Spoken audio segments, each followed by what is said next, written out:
So what are God's intentions? What does he really want of you? Well, it's found in Ephesians 3:17. It says that Christ may dwell in your hearts by faith. So the intention is that Christ dwells in your heart by faith, that you will be rooted and grounded in what? In love. So we can focus on the faith part, but you've missed the main thing, which is love. He can only dwell in your house by faith so that you can be rooted and grounded in love. And love is not the feeling of, oh, I love you, girl. Oh, you're so sweet. No. It's a different type of love. Let's go to verse 18. It says basically, so that we may be able to comprehend with all the saints what is the breadth, the length, the depth, the height. Keep going. No, this is the best part. And to know the love of Christ, which passes knowledge, that you may be filled with all fullness of God. Yes, come on. So his intention is for you to know his love. Yeah. It's different if I tell my husband I love him, but he doesn't experience the love that I have for him. Christ's intention is for you to know his love. His intentions are for you to come to the knowledge. And you might say, I know he loves me. The thing with God is that he's never ending. Oh, the overwhelming, never ending precious love of God. You may know him in level 1, but do you know him in level 2? Do you know him in level? Do you know him when you're in the trenches? Do you know him when your back's against the wall? Do you know him when your life isn't lining up the way you want it to line up? Do you know him when you sinned again? Come on. Do you know him when you judged again? Hello? Do you know him when you look like a filthy animal? Do you know him, you filthy animal? Do you know him?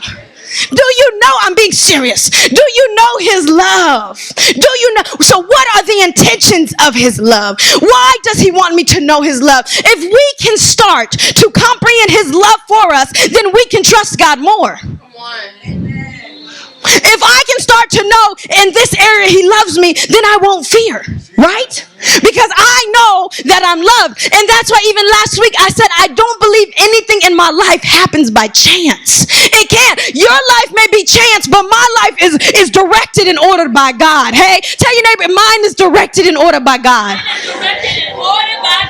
If we can start to comprehend his love, if we can start to understand his love, then we can start to trust him in a level we've never trusted him. We can start to allow him to lead us in a level where he's never led us. But do you know the problem? We fear so much of being let down, of being wrong, of that God is really not having my best intentions in mind. We can't trust his love. Wow. Tell your neighbor, I'm trusting his love. Tell him, I don't know about you, but I'm trusting his love. Do you know the reason why John called himself the one who Jesus loves?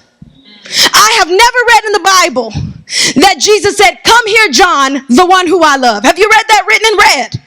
I have not. He never said, John, come here, the one that I love. No, John knew God's love for him so much that he called himself the one who is loved by God. That's why I can tell you I'm his favorite. I'm his favorite because I'm loved. Tell your neighbor, I'm his favorite. I'm his favorite. Because I know that I'm loved for God. And that was the difference between Peter and John. Peter said, I can work this so that he knows that I love him. John says, I know that I'm loved, so I'll walk behind him. And I dare to ask you, at the cross, who was there?